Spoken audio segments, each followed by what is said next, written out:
الحمد لله نحمده ونستعينه ونستغفره ونعوذ بالله من شرور أنفسنا ومن سيئات أعمالنا من يهده الله فلا مضل له ومن يضلل فلا هادي له وأشهد أن لا إله إلا الله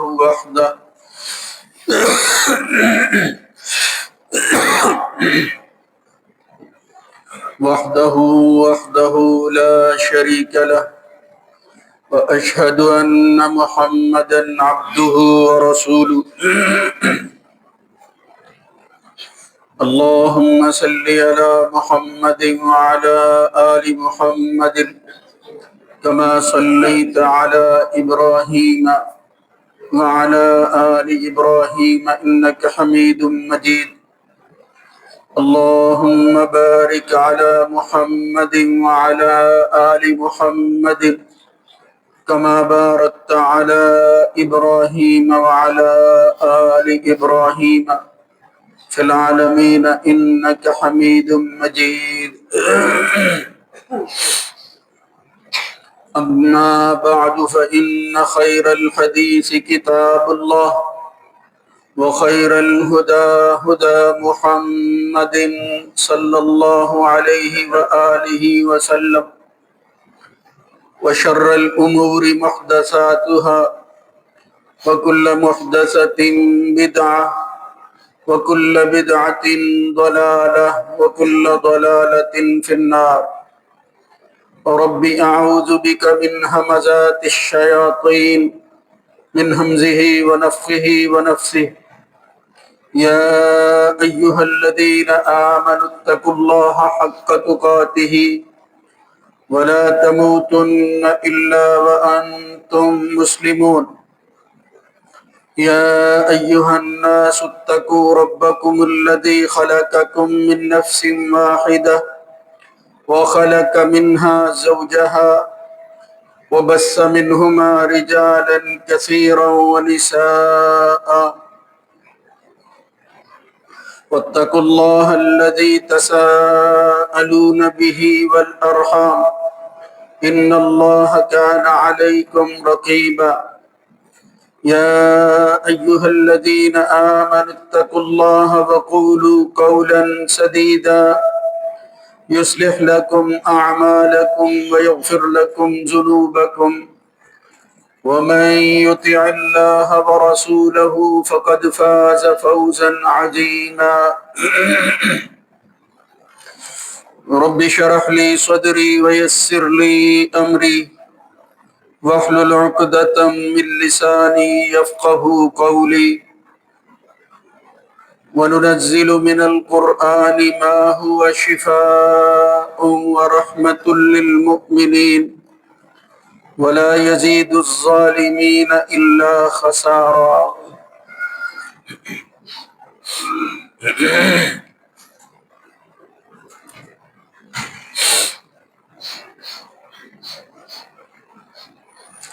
اور ہم قرآن کو تھوڑا تھوڑا کر کے اتارتے ہیں جو سراسر شفا ہی ہے اور مومنوں کے لیے رحمت کا ذریعہ ہے۔ ظالموں کو اس سے سوائے خسارے اور گھاٹے کے کچھ ہاتھ نہیں آتا۔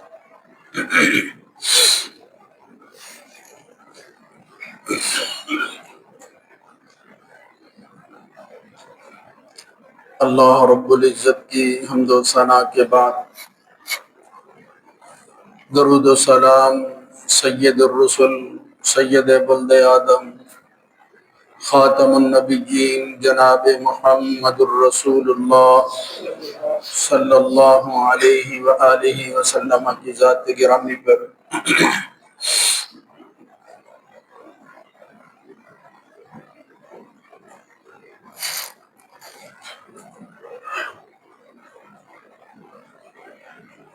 نبی کریم صلی اللہ علیہ وآلہ وسلم کے حوالہ سے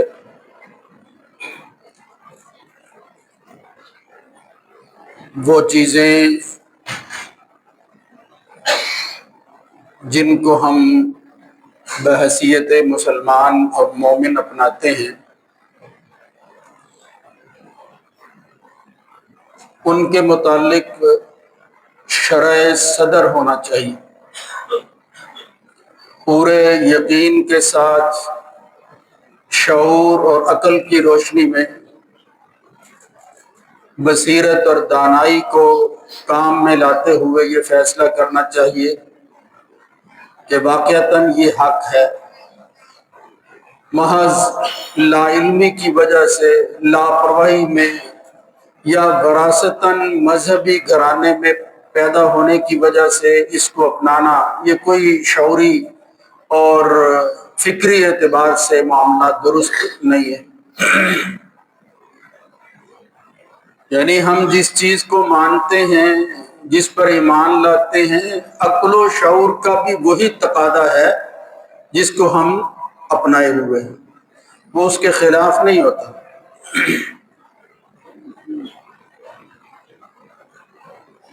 اس حوالے سے سیرت رسول ہمارے لیے کس طرح اسوہ بنتی ہے اور کون سی چیزیں ہیں جو آپ سے وابستہ ہیں اور پھر ہم اس کو سیرت کا حصہ بنا سکتے ہیں، اس حوالے سے عام باتیں آپ حضرات سنتے رہتے ہیں۔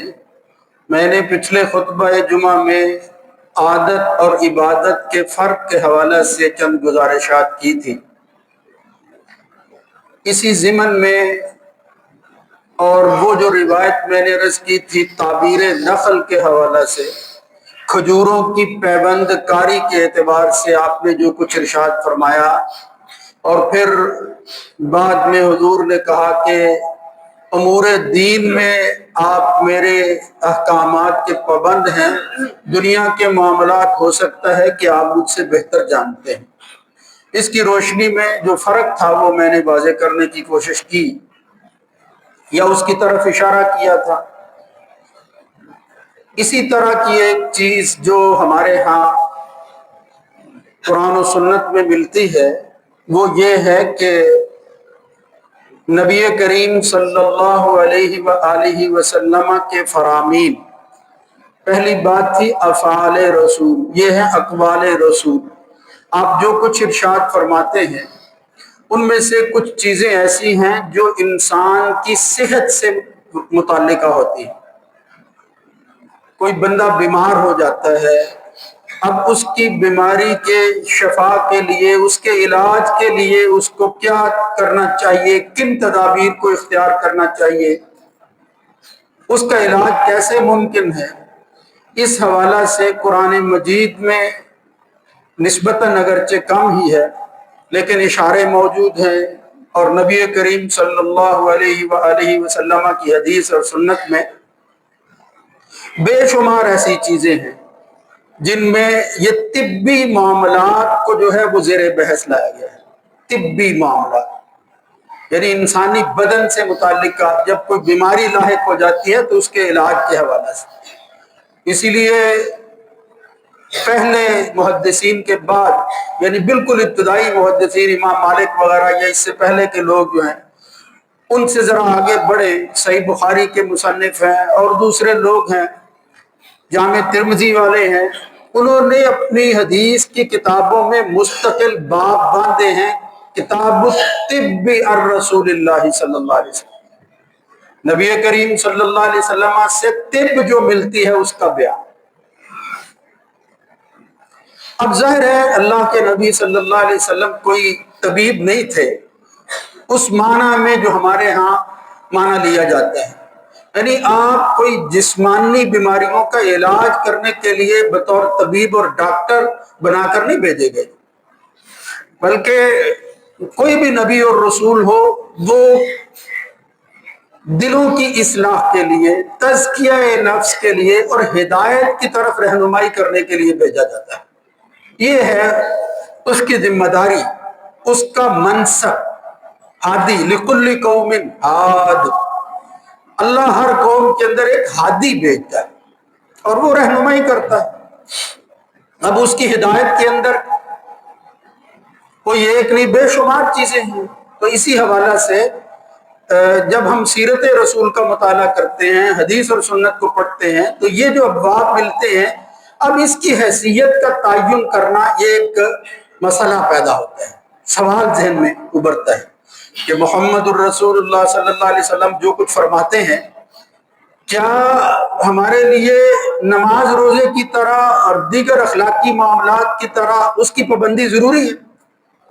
اس کی حیثیت کیا ہے؟ یعنی طب نبوی کا مقام اور مرتبہ کیا ہے؟ اب اس طب نبوی کے اندر دو چیزیں آتی ہیں۔ ایک تو یہ کہ نبی کریم صلی اللہ علیہ وسلم جو ہیں وہ رقیہ شرعیہ یا دم کے ذریعے علاج کرتے تھے، دم کرتے تھے اور کروانے کا اور کرنے کا حکم دیتے تھے رسول اللہ صلی اللہ علیہ وسلم۔ اس کو کہتے ہیں رقیہ شرعیہ، یعنی ثابت شدہ دم۔ نبی صلی اللہ علیہ وسلم جس علاقے میں جن لوگوں کے ہاں مبعوث ہوئے، ان میں یہ طریقہ دم جھاڑے کا اور اسی طرح علاج جو ہے وہ دموں کے ذریعے یا خدا نہ خواستہ ایسی کلام کے ذریعے کیا جاتا تھا جس میں اللہ کے علاوہ دوسروں کو پکارا جاتا تھا، غیر اللہ کی مدد کے ذریعے۔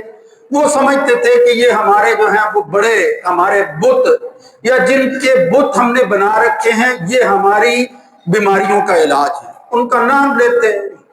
نبی کریم صلی اللہ علیہ وسلم نے اس سے منع کر دیا، ان الرقا والتمائم والطوالۃ، یہ اس طرح کی ساری چیزیں جو توکل کے منافی ہیں اور اللہ کو چھوڑ کر غیر اللہ کی طرف جو ہے وہ انسان کو منسوب کرتے ہیں، ان کا تعلق اور نسبت اللہ سے ٹوٹ جاتا ہے، غیروں سے جڑتا ہے۔ تو اس کے متعلق حضور نے فرمایا یہ سارے کے سارے جو اللہ کے مقابل میں چیزیں آ جاتی ہیں یہ شرک ہے، ان سے بچو۔ یعنی یہ تو خدائی صفات ہیں جو انہوں نے دوسروں کے اندر جو ہے وہ داخل کر دی ہیں، اور خدا جیسا جو ہے وہ بنا لیا ہے انہوں نے، اس سے بڑا شرک اور کیا ہو سکتا ہے؟ لیکن اس میں سے بھی بعض احادیث سے معلوم ہوتا ہے کہ نبی کریم صلی اللہ علیہ وسلم نے خیر کی چیز کو پسند کیا اور قبول کیا ہے۔ اب اس حوالے سے میں وہ بات عرض کرنے سے پہلے یہ جو میں نے آیت پڑھی ہے، اور اسی طرح کی ایک اور آیت ہے قرآن مجید کے اندر، یا ایھا الناس قد جاءتکم موعظۃ من ربکم، یہ قرآن جس طرح موعظت نصیحت ہے، واعظ ہے، ایک یہ تمہاری اصلاح کا ذریعہ ہے، وشفاء لما فی الصدور، یہ آیت جو ہے یہ وضاحت کر رہی ہے نسبتاً، اور یہ شفا بھی ہے، قرآن شفا ہے۔ کس کے لیے؟ دلوں کے روگ کے لیے۔ دلوں میں جو روگ جو ہے وہ پیدا ہو جاتا ہے، جو بیماری لاحق ہو جاتی ہے، اس کا علاج کرتے ہیں۔ سورہ بقرہ کے شروع میں ہی اللہ نے فرمایا فی قلوبہم مرض فزادہم اللہ مرضا، ان کے دلوں میں مرض لاحق ہو جاتی ہے، اور پھر جو یہ عمل کرتے ہیں مرض ان کا بڑھتا ہی جاتا ہے، اور اللہ بھی بڑھاتا جاتا ہے، رسی ان کی جو ہے وہ کھلی چھوڑ دیتا ہے اور مہلت دیتا ہے۔ وَلَهُمْ عَذَابٌ أَلِيمٌ بِمَا كَانُوا يَكْسِبُونَ، یعنی اس روگ کی وجہ سے وہ اصلاح کی بجائے آگے بڑھ رہے ہیں فساد کی طرف، لہذا ان کے لیے تو دردناک عذاب ہے، اور کوئی صورت جو ہے وہ ان کے سامنے پیش آنے والی نہیں ہے۔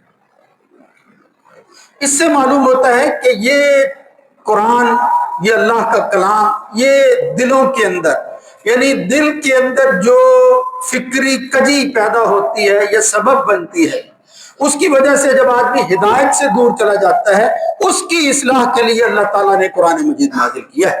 بظاہر تو یہی بات معلوم ہوتی ہے، لیکن محمد الرسول اللہ صلی اللہ علیہ وسلم کے بے شمار ایسے فرامین ہیں، واقعات ملتے ہیں جس سے معلوم ہوتا ہے کہ جسمانی بیماری کے حوالے سے بھی اللہ کے رسول صلی اللہ علیہ وسلم قرآن اور اس کی آیات کو اور اس کی صورتوں کو استعمال کرتے تھے، جس سے یہ بات ویسے معلوم ہوتی ہے کہ جب آدمی کی روح بیمار ہوتی ہے تو جسم ضرور متاثر ہوتا ہے، اور اسی طرح معاملہ دوسرا بھی بعض دفعہ بن جاتا ہے الٹ بھی. جب آدمی کی روحانی اعتبار سے جب آدمی صحت مند ہوتا ہے اس کو پھر جسمانی تکلیف بہت کم ہوتی ہے. لیکن اس کے باوجود یہ ایک عارضہ ہے، انسانوں کی زندگی کا یہ حصہ ہے دوسری مخلوقات کی طرح کہ جب خلتیں انسانی جسم کی اپنی جگہ پر نہیں رہتی، ان کے اندر جو ہے وہ کوئی تبدیلی آتی ہے، وہ مرض کی شکل اختیار کر لیتی ہے. پھر ان خلتوں کو اصل جگہ پر اللہ تعالیٰ لاتا ہے، صحت مل جاتی ہے. تو اس حوالے سے رسول اللہ صلی اللہ علیہ وسلم نے علاج کرنے اور کروانے کا وہ حکم بھی دیا ہے اور پھر اس کو پسند بھی کیا. یعنی یہ نہیں حضور نے کہا کہ بھئی علاج کوئی بہت بری چیز ہے، یہ توکل کے منافی ہے. نہیں، کچھ بدوی اور دیہاتی آئے اور انہوں نے اسی طرح سمجھا تو انہوں نے پوچھ لیا یا رسول اللہ افنتداوی، ہم علاج معالجہ کروائیں؟ رسول اللہ صلی اللہ علیہ وسلم نے کہا نعم کیوں نہیں، یا عباد اللہ تداووا فإن اللہ لم یزع داء الا انزل له شفاء الا واحدا، سوائے ایک بیماری کے. ایک روایت کے اندر آتا ہے وہ بڑھاپا ہے، اللہ نے ہر بیماری کا علاج پیدا کیا ہے، اس کی شفا نازل فرمائی ہے، لہذا تم علاج کرواؤ. یہ کوئی غلط بات نہیں ہے، یہ توکل کے منافی نہیں ہے. اسباب کو اختیار کرنا اور ان کے ذریعے اپنی اصلاح کرنا، اس کا حکم دیا نبی کریم صلی اللہ علیہ وسلم. اور پھر جو میں بات عرض کرنا چاہتا ہوں اس سے پہلے ہی آپ سن لیں، خود حضور نے بعض صحابہ کی طرف ماہر فن طبیب لوگوں کو بھیجا یا طبیبوں کی طرف مریضوں کو بھیجا. جس طرح کہ حضرت ابی ابن کعب رضی اللہ تعالیٰ عنہ کے بارے میں آتا ہے کہ ان کو بیماری لاحق ہو گئی، تکلیف پہنچی، تو بعث الی ابی ابن کعب طبیبا، ایک طبیب اور علاج کرنے والے کو بھیجا. اور اس نے کیا کیا؟ فقطع عرقا فقواہ، اس نے حضرت ابی ابن کعب کی وہ جو رگ تھی اس کو کاٹا اور پھر اس کو داغ دیا. پھر اس کا علاج کیا جو اس وقت وہ مناسب سمجھتے تھے، جو طریقہ کار تھا. جس طرح سینگی وغیرہ یا حجامہ جو ہے عام طور پر اس کو ہم لوگ سمجھتے ہیں، اسی طرح داغنے کا ایک عمل ہے جس میں گندا خون جو ہے وہ نکال لیا جاتا ہے اور پھر اس کے بعد علاج کر دیا جاتا ہے. یہ حضور نے حضرت ابی بن کعب کو حکم دیا اور پھر ان کی طرف خود طبیب کو بھیجا، اس نے علاج کیا، وہ صحت مند ہو گئے. اس سے معلوم ہوتا ہے کہ رسول اللہ صلی اللہ علیہ وسلم اس علاج کو ناپسند نہیں کرتے تھے اور یہ کوئی شریعت کے منافی عمل نہیں ہے. مگر خود حضور کا اپنا عمل اور آپ کی ترغیب سے معلوم ہوتا ہے کہ روحانی تکلیفوں کے ساتھ ساتھ جسمانی بیماری اور عارضے کے لیے بھی اللہ کے رسول یہ شرعی طریقہ، یعنی قرآن و سنت، اللہ کے کلام کی آیتیں اور پھر حدیث اور سنت کے اندر موجود دعاؤں کو وہ استعمال کرنے کے لیے کہتے تھے. اس کی طرف جو ہے وہ بھی لوگوں کو متوجہ کرتے تھے. خود حضور نبی کریم صلی اللہ علیہ وسلم کے بارے میں آتا ہے، حضرت عائشہ کہتی ہیں کہ جب بھی آپ کو تکلیف ہوتی آپ معوذات پڑھتے، قل اعوذ برب الفلق، قل هو اللہ، قل اعوذ برب الناس، یہ معوذات کہلاتی ہیں، اور پھر اپنے جسم پر جو ہے ان کو پھونک لیتے. جب حضور کا آخری بیماری تھی، اتنی ہمت بھی نہیں تھی، وہ کہتی ہیں میں نے پڑھا، پھر حضور کے ہاتھوں پر جو ہے وہ پھونکا، آپ کے ان ہاتھوں کو جو ہے وہ پھر سارے جسم پر مل دیا گیا. تو نبی کریم صلی اللہ علیہ وسلم اس طرح قرآن مجید کو، اس کی آیتوں اور اس کی صورتوں کو یہ علاج کے لیے استعمال کرتے تھے. اور صحیح بات یہ ہے، یقین ہو انسان کا، جس قدر یقین کامل ہوگا اسی طرح یہ قرآن مجید جو ہے یہ اپنی تاثیر پیدا کرتا ہے. اس کی تاثیر اپنی جگہ پر ایک ہی ہے، لیکن انسانوں کے حوالے سے، ان کے لینے کے حوالے سے وہ مختلف ہو جاتی ہے.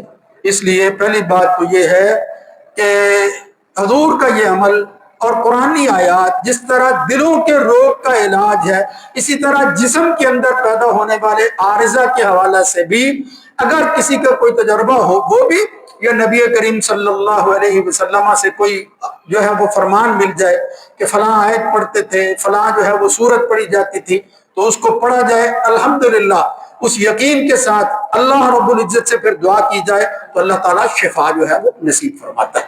پہلا طریقہ تو یہ ہے. اب اس حوالے سے بے شمار واقعات ہیں، وہ مشہور واقعہ ہے، میں بس اس کی طرف اشارہ ہی کر سکتا ہوں کہ بعض صحابہ جو ہیں وہ ایک سفر پر روانہ ہوئے، ایک جگہ انہوں نے پڑاؤ کیا، جس جگہ انہوں نے پڑاؤ کیا تھا وہاں کے سردار کو بچھو یا سانپ نے ڈس لیا. اب لمبی روایت ہے، انہوں نے کوئی وہ قبیلے یا علاقے اور دیہات کے لوگوں نے مسلمانوں کے ساتھ کوئی اچھا سلوک نہیں کیا تھا، ان کی نہ جو ہے وہ مہمان نوازی کی، نہ پوچھا، تو مسلمان غصے میں بھی تھی. لیکن جب وہ ان کے سردار کو یہ تکلیف ہوئی تو ایک آدمی آیا اور اس نے کہا کہ بھئی یہ معاملہ پیش آ گیا ہے، هل فیکم من راقب، تم میں سے کوئی دم کرنے والا ہے؟ یعنی اس وقت یہ دموں پر جو ہے وہ علاج کیا جاتا تھا. تو وہ بھی سمجھتے تھے کہ کوئی ٹوٹکا اس طرح کا کوئی دم ان کے پاس ہو، تجربے میں ان کے آیا ہو تو اس سے فائدہ اٹھایا جائے. لیکن اس وقت وہ مسلمان لوگ تھے، اصحاب رسول تھے، اللہ رب العزت نے وہ دم ان کو جو ہے وہ عطا کر دیا تھا جو انسانی کوشش اور کاوش نہیں ہے، انسانی تجربہ نہیں ہے، اللہ کا کلام تھا. اور پھر اس کے متعلق تصدیق رسول بھی تھی. محمد الرسول اللہ صلی اللہ علیہ وسلم سے انہوں نے چیزیں سن رکھی تھی. ایک شخص اٹھا اور وہ کہتے ہیں کہ خود ابو سعید الخدری رضی اللہ تعالیٰ عنہ ہوئی تھے، کوئی اور نہیں تھا. اس نے کہا میں دم کرتا ہوں، میں علاج کرتا ہوں اس کا. وہ چلے گئے، لیکن انہوں نے جا کر پھر جو ہے وہ علاج کرنے سے پہلے شرط لگائی کہ بھئی میں اتنی بکریاں لوں گا. وہ کہتے ہیں کہ 30 بکریوں پر جو ہے وہ فیصلہ ہو گیا کہ بھئی 30 بکریاں لوں گا، تمہارا جو ہے وہ علاج کروں گا، دم کروں گا. انہوں نے کہا ٹھیک ہے. سردار تھا، پہلے وہ مہمان نوازی کے لیے بھی انہوں نے کوئی کوشش نہیں کی تھی، نہ ہی اپنا حصہ ڈالا، ادھر پھر وہ بکریاں دینا پڑ گئی جب ضرورت پیش آئی. تو بہرحال قطع نظر اس کے پھر ابو سعید خدری رضی اللہ تعالیٰ عنہ نے دم کیا ہے. اور کیا پڑھا ہے؟ یعنی وہ چیز جو ہم عام طور پر پڑھتے ہیں مگر اس کی طرف دھیان نہیں ہوتا. وہ بڑی صورت ہے، عظیم صورت ہے. ابشر بنورین، نبی کریم صلی اللہ علیہ وسلم نے جب وہ اتری تو کہا 2 نور اللہ کی طرف سے جو ہے وہ تمہیں عطا کیے گئے ہیں، خوش ہو جاؤ. ان میں سے ایک یہ تھی، یہ نور تھا، یہ شفا تھی، کئی نام ہے اس کے. وہ کیا تھی؟ سورہ فاتحہ. محمد الرسول اللہ صلی اللہ علیہ وسلم نے سکھا رکھی تھی. حضرت ابو سعید خدری نے وہی سورت جو ہے وہ دم کی ہے، کسی مسلمان پر دم نہیں کی، ایک کافر اور کافروں کے سردار پر کی ہے. آپ اندازہ کریں. مگر اللہ رب العزت نے اس میں جو اثر رکھا تھا، جس زبان سے وہ کلام جو ہے وہ جاری ہو رہا تھا اور پھر وہ ایک دم کی شکل اختیار کر رہا تھا، ادھر وہ کلام پڑھتے جاتے تھے جس طرح کوئی رسی بنی ہوئی ہو. اس روایت میں آتا ہے کہ وہ بنی ہوئی رسی کی جس طرح گرہیں کھلتی ہیں، اسی طرح جو ہے وہ اس کی تکلیف ہر آیت کے ساتھ دور ہوتی جاتی تھی. ادھر ابو سعید خدری نے یہ سورت مکمل کیا، ادھر وہ درست صحیح ہو گیا اور اس کی اصلاح ہو گئی اور وہ صحت مند ہو گیا تھا. بیماری اور دکھ اور تکلیف، وہ جو بچھو اور سانپ نے ڈسا تھا، اس کا علاج ہو گیا. یہ سورہ فاتحہ، اس کے ذریعے دم. تو اس سے کیا معلوم ہوا؟ اس سے معلوم ہوا کہ مسلمان اس قرآن کو شفا کے لیے استعمال کرتے تھے نبوی ہدایت کے مطابق. ایک تو صورت یہ ہے، اور ظاہر ہے کہ یہ معاملہ جو میں بات عرض کرنا چاہتا ہوں یہ کوئی اجتہادی نہیں ہے، اپنی مرضی سے نہیں کرتے تھے. یہ کام، یہ قرآن کی آیتوں کی تاثیر، ان کا فائدہ اللہ رب العزت نے محمد الرسول اللہ صلی اللہ علیہ وسلم کو بتا رکھا تھا، اور وہی جو ہے وہ بات آپ آگے کرتے تھے. اس کی دلیل کے لیے اب میں باقی چیزوں کو چھوڑتا ہوں.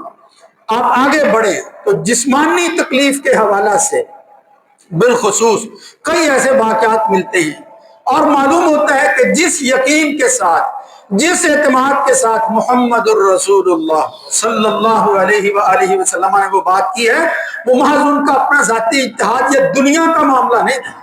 کچھ لوگ جو ہے یہ طب نبوی کے حوالے سے افراد تفرید کا شکار ہیں. بعض ہمارے بھائی عقیدت محبت کے اندر، اللہ ان کے اس جذبے کو سلامت رکھے، وہ یہ سمجھتے ہیں کہ اللہ کے رسول کی بات ہے، ساری دنیا کے ڈاکٹر اکٹھے ہو جائیں، اللہ کے رسول کی بات کا مقابلہ نہیں کر سکتے. یہ ہے یقین کی منزل، یہ محبت. لیکن شرعی اعتبار سے اس کا فیصلہ کرنا یہ تھوڑا سا مشکل ہے. ہر بیماری کا علاج یا اللہ کے رسول صلی اللہ علیہ وسلم کسی بیماری کے بارے میں بتا دیں اور پھر اس میں واضح طور پر علامتیں موجود ہوں کہ یہ اللہ کی طرف سے بتائی ہوئی بات ہے، تو اس کو حق سمجھنا، یقین کے ساتھ اس کو لینا، یہ ہمارے ایمان کا حصہ ہے. اس میں شک نہیں ہونا چاہیے. اللہ کی طرف سے یہ بات آئی ہے، لہذا ہم اس کو دل و جان کے ساتھ قبول کرتے ہیں. مگر میرے بھائیوں، دوسرا اہل علم کا جو رویہ ہے، جو لوگ سمجھتے ہیں کہ بھئی یہ دنیا کے معاملات ہیں ان پر ایمان لانا ضروری نہیں ہے۔ بہرحال یہ دو رائے ہیں لوگوں کی، شاہ ولی اللہ اور بڑے بڑے لوگ جو ہیں وہ بھی اس کے قائل ہیں، ابن خلدون وغیرہ، ان کی رائے یہی ہے کہ یہ دنیا کا معاملہ تھا، اللہ کی طرف سے رسول اللہ صلی اللہ علیہ وسلم کوئی طبیب نہیں تھے۔ مگر آپ ذرا غور کریں، یہ جس طرح دوسری طب جو ہیں وہ آہستہ آہستہ یا وقت کے ساتھ ساتھ پروان چڑھی ہے، ان کا مقام اور مرتبہ جو ہے اس کو تسلیم کیا ہے دنیا نے۔ جس طرح اس وقت یہ جو سرجری یا ایلوپیتھی طریقہ علاج ہے وہ حکمرانی کر رہا ہے، جس طرح وہ دوسرے معاملات کے اندر حکمران ہے، ہم ان کے پیچھے چلتے ہیں، مجبور ہیں، اس کے نتائج جو ہے وہ بھی ہمیں نظر آتے ہیں، کوئی چارہ بھی نہیں ہوتا، اور کیا کرے بندہ سرجری کے اندر بالخصوص۔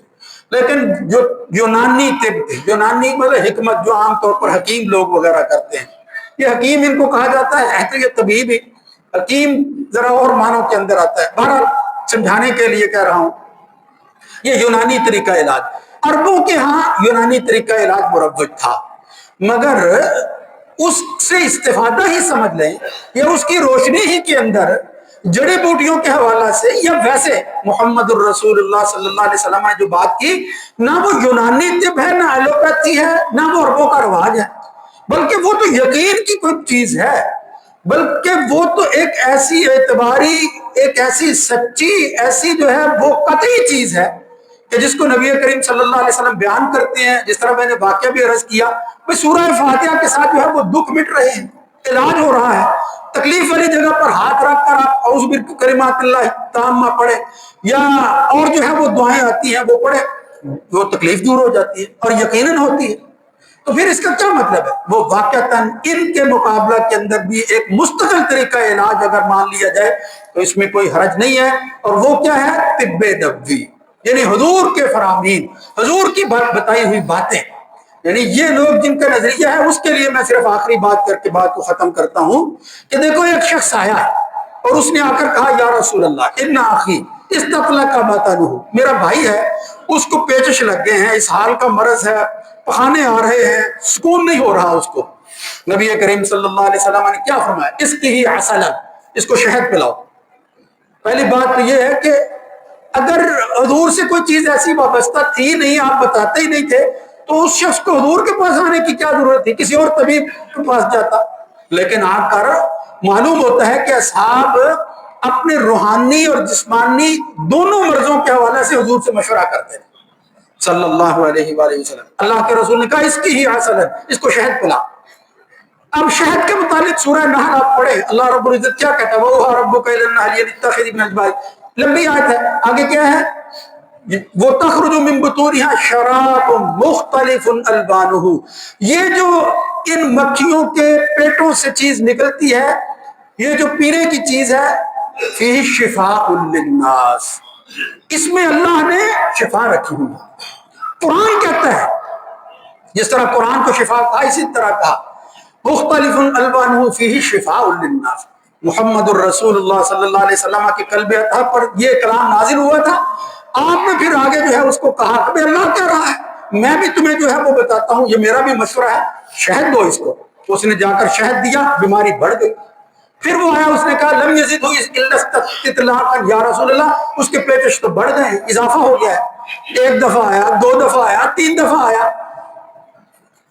پھر آ کر یہی جو ہے وہ شکایت کرتے ہیں، چوتھی دفعہ آیا، نبی کریم صلی اللہ علیہ وسلم نے جو بات پھر ارشاد فرمائی کہ بھئی میں تمہیں کوئی کیا کہہ رہا ہوں، کوئی میرا عام مشورہ نہیں ہے، بھئی صدق اللہ وَقَذَبَ بَطْنُ أَخِيكَ، اللہ نے جو کچھ کہا ہے وہ سچ ہے، تیرے بھائی کا پیٹ جو ہے وہ جھوٹ بول رہا ہے، یعنی اگر علاج نہیں ہو رہا ہے تو کوئی نقص ہے، اس کو ڈھونڈو، ورنہ اللہ نے جو کہا کہ اس کے اندر شفا ہے، اس کی ہی عسلن، اللہ نے سچ کہا ہے۔ اب جس یقین کے ساتھ اللہ کے رسول نے یہ بات کہی، اسی یقین کے ساتھ وہ صحابی گیا کہ بھئی واقعی اللہ کی بات تو جھوٹی نہیں ہو سکتی، اگر اللہ کی بات کے اندر بھی جھوٹ ہے پھر ہم کیسے مسلمان ہیں، کس بات کو اپنائے ہوئے ہیں۔ وہ گیا اور اس نے جا کر وہی شہد پلایا جو 4 دفعہ جو ہے وہ کام نہیں کر سکا تھا، 5ویں دفعہ جب وہی شہد پلایا، پھر وہ آ کر کہتا ہے یا رسول اللہ، اللہ نے شفا دے دی، اسی شہد کے اندر اللہ نے شفا رکھ دی ہے، وقت وقت کی بات ہے۔ تو بہرحال جہاں یہ ہمارے ایمان کی تازگی اور تجدید کا ذریعہ اور سبب ہے، وہاں ساتھ ہی میرے بھائیوں، جب حضور کسی طریقہ علاج کے بارے میں رہنمائی کریں تو پھر مزاج، علاقہ اور اس وقت کے جو حالات ہیں ان کو بھی بطور شرط لینا چاہیے. یعنی متعلقہ ذمہ دار شخص کے پاس آپ جائیں، اس ماہر فن سے جو ہے وہ مشورہ کریں اور اس سے کہیں کہ وہ طبی طریقہ جو نبی کریم صلی اللہ علیہ وسلم نے بتایا ہے اس کی رہنمائی کے اندر میرا علاج کرو. اور اب تو الحمدللہ وہ لوگ جو ہمیں سبق سکھاتے رہے اور بتاتے ہیں کہ بھئی ہم جو ہے وہ تمہارا انسانوں کا علاج کرتے ہیں، ہم اتنی ترقی کر گئے ہیں، ان کی ذرا پچھلی تاریخ دیکھیں. حقیقت یہ ہے کہ انہوں نے بھی یہ استفادہ کیا اور اس سے فائدہ اٹھا کر عمل کا روپ دھار لیا ہے. ہم جو ہے اس ترقی پر نہیں پہنچ سکے، ہم تجربات نہ کر سکے، آگے نہ بڑھ سکے. انہوں نے فائدہ اٹھایا ہے، ورنہ ان کی طرف کوئی وحی یا الہام نہیں ہوتا. انہی چیزوں سے، انہی جڑی بوٹیوں کو کیمیکل کی شکل اختیار کر لی ہے اب. ورنہ یہ زمین کے اندر اللہ نے جو کچھ جو ہے وہ نازل کیا ہے آسمان سے، یہ زمین سے اگایا ہے، اگنے کا حکم دیا ہے، آسمان سے فیصلہ ہوا ہے. اللہ رب العزت نے اسی کے اندر انسانوں کی شفا رکھی ہوئی ہے، انہی جڑی بوٹیوں کے اندر. اب ان کو استعمال کرنا، ان کو جو ہے وہ آگے کس روپ کے اندر ڈالنا، ان کے اندر کیا چیزیں شامل کرنا، یہی ترقی ہے، اسی کو تجربہ کہتے ہیں. یہ آگے بڑھتا جاتا ہے، ورنہ بنیادیں وہی ہیں. اللہ نے جب انسان کو اس مٹی سے پیدا کیا ہے، اس کے معاملات کا حل تم اس مٹی کے اندر رکھا ہوا. قرآن مجید دیکھیں، حدیثیں دیکھیں، وہ بری ہوئی ہیں اس بات سے. اللہ نے جو کچھ جو ہے وہ اس زمین کے اندر پیدا کیا ہے. لہذا اس مسئلہ کے حوالے سے مجھے آپ کی جو ہے وہ طبیعتیں اور آپ کا مزاج کو مبذول کروانا مقصود تھا کہ سیرت رسول کے حوالے سے یہ جو مضمون اور عنوان ہے اور یہ چیزیں جو حضور کی نسبت سے طب کے حوالے سے ملتی ہیں، ان کی حیثیت کیا ہے، ان کا مقام اور مرتبہ کیا ہے. اللہ تعالیٰ وہی یقین جو صحابہ کے اندر تھا وہ پیدا فرمائے، اسی کے ساتھ جو ہے وہ ہم اس سے استفادہ کریں. اپنے جتنے بھی روگ ہیں روحانی جسمانی، ان کا علاج کرنے کی کوشش کریں. انشاءاللہ اللہ رب العزت جو ہے وہ ہمیں شفا دے گا. اور پہلی بات صحیح تو یہی ہے کہ جب آدمی صحیح قرآن و سنت کے مطابق زندگی گزارے نا، بیمار جسمانی اعتبار سے کم ہی ہوتا ہے. لیکن جب ہم جو ہے کھانے پینے کے اندر احتیاط نہیں کرتے، نبی کریم صلی اللہ علیہ وسلم کی زندگی دیکھو، وہ کس طرح کھاتے تھے. نہیں، انتہائی بھوک بھی ہوتی، لیکن جب کھانے بیٹھتے تھے تو 3 حصے کر لیتے تھے. ہم پہلے ہی 3 حصوں کو 6 حصے نہیں بلکہ آدھا بنا لیتے ہیں، یعنی سب کچھ جو ہے وہ پیٹ کے اندر بھر لیتے ہیں. اب بیچارہ پیٹ میں کیا کرے، اس کے ساتھ وہ دکھ جو ہے وہ پھر لاحق ہوتے رہتے ہیں. اگر ہم ان ہدایات پر پہلے ہی عمل کریں، پہلے تو یہ دکھ ہوتے نہیں، لیکن اگر تکلیف اور مرض آ جائے تو اس کے علاج کے لیے ان دموں کی طرف، ان قرآنی آیات کی طرف، اللہ کے رسول کی بتائی ہوئی باتوں کی طرف جو ہے وہ ہم توجہ کریں، ان سے رہنمائی حاصل کریں، تو اللہ رب العزت یقیناً ہمیں شفا عطا فرمائے گا.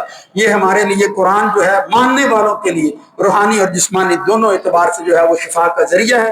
اللہ تعالیٰ ہمیں اس شفا کو اپنے کام میں لانے کی توفیق نصیب فرمائے، اور اللہ تعالیٰ یہ باتیں جو کچھ عرض کی گئی ہیں ان کو سمجھنے کی توفیق نصیب فرمائے. افراد تفرید کا شکار ہوئے بغیر آپ اس طب نبوی کو جھٹلائیں نہیں، بلکہ اس کے استعمال کے حوالے سے متعلقہ لوگوں کے ساتھ جب آپ مشاورت کریں گے اور پھر وہ اس پر تحقیق کریں گے اور فیصلے کے بعد وہی چیز آپ کو استعمال کروائیں گے، تو انشاءاللہ العزیز جو ہے وہ آپ کے لیے مفید ہوگی.